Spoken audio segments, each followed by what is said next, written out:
Tungsten சுரங்கத்தை எதிர்த்து அனைத்து அரசியல் கட்சிகளும்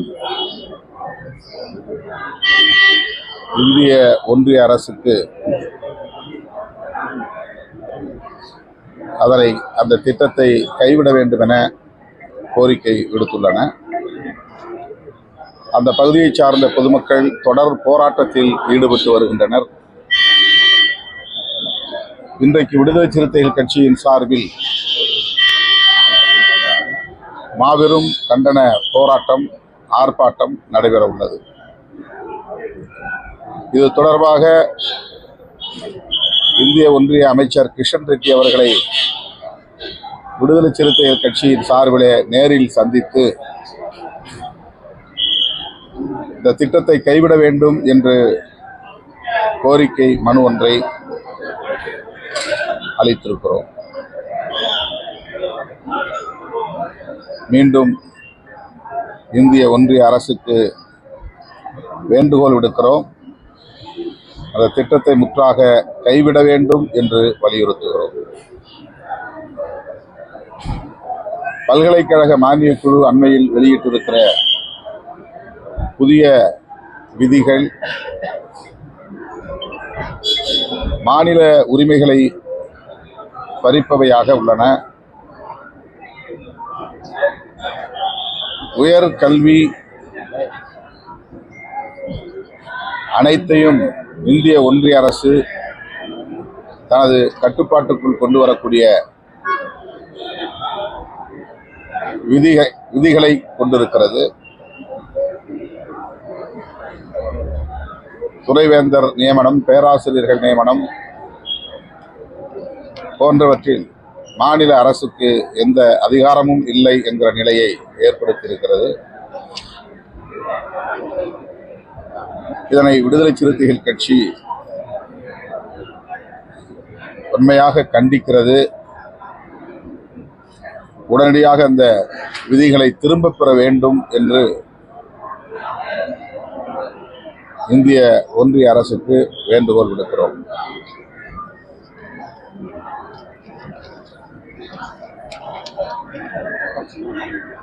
மேலும்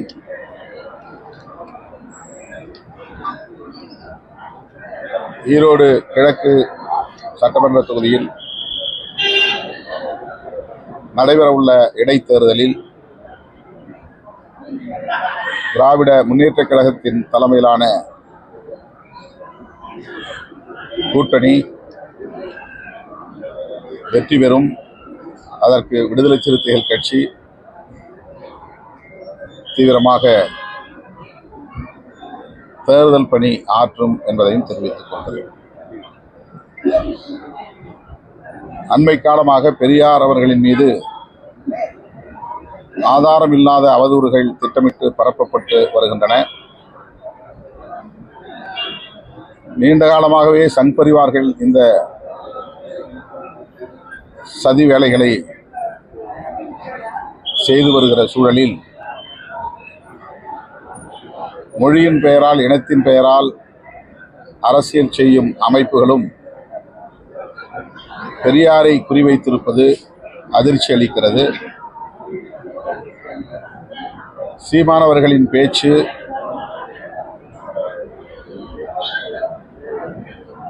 நாகரிகத்தின் எல்லையை மீறியதாக இருக்கிறது,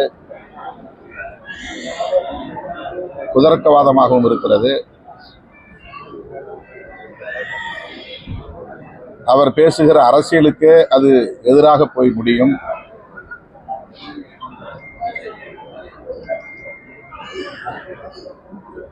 தேசிய அளவிலான மதவழி தேசியம், இந்திய அளவில் பேசப்படுகிற மதவழி தேசியம், பாரதிய ஜனதா உள்ளிட்ட சங் பரிவார்கள் பேசுகிற மதவழி தேசியம்தான் மொழிவழி தேசியத்தின் முதன்மையான எதிரியாக இருக்க முடியும். தமிழ் தேசியத்தின் உண்மையான எதிரியாக இருக்க முடியும். அதை விடுத்து தமிழுக்காகவும், தமிழர்களுக்காகவும், தமிழ்நாட்டுக்காகவும் தமது இறுதி மூச்சு வரையில் தீவிரமாக களப்பணி ஆற்றிய தமிழ்நாட்டு மக்களின் பெருமதிப்புக்குரிய சமூக நீதியின் தேசிய அடையாளமாக இருக்கிற தந்தை பெரியார் அவர்களை கொச்சைப்படுத்துவது ஏற்புடையதல்ல. இந்த போக்கை அவர் கைவிட வேண்டும் என்று வலியுறுத்துகிறோம்.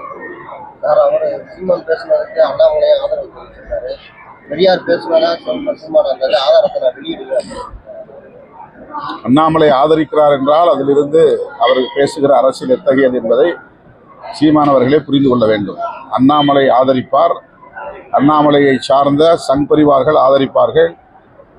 அந்த அரசியலைத்தான் இவர் பேசுகிறாரா என்பதை இவரே சுய விமர்சனம் செய்து கொள்ள வேண்டும்.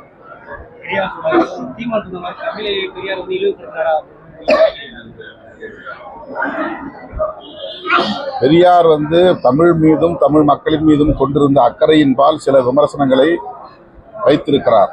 அதில் புதுமை இல்லை, அறிவியல் சொற்கள் உள்வாங்கப்பட வேண்டும், இன்னும் தொன்மை காலத்து சொற்களே இருக்கின்றன என்று தமிழின் தொன்மையை குறிப்பதற்காக, காட்டுமிராண்டி காலத்திலிருந்து தமிழ் பேசப்படுகிறது என்கிற தொன்மையை பேசுவதற்காக, அதுதான் அறிவியல் பூர்வமான பார்வை.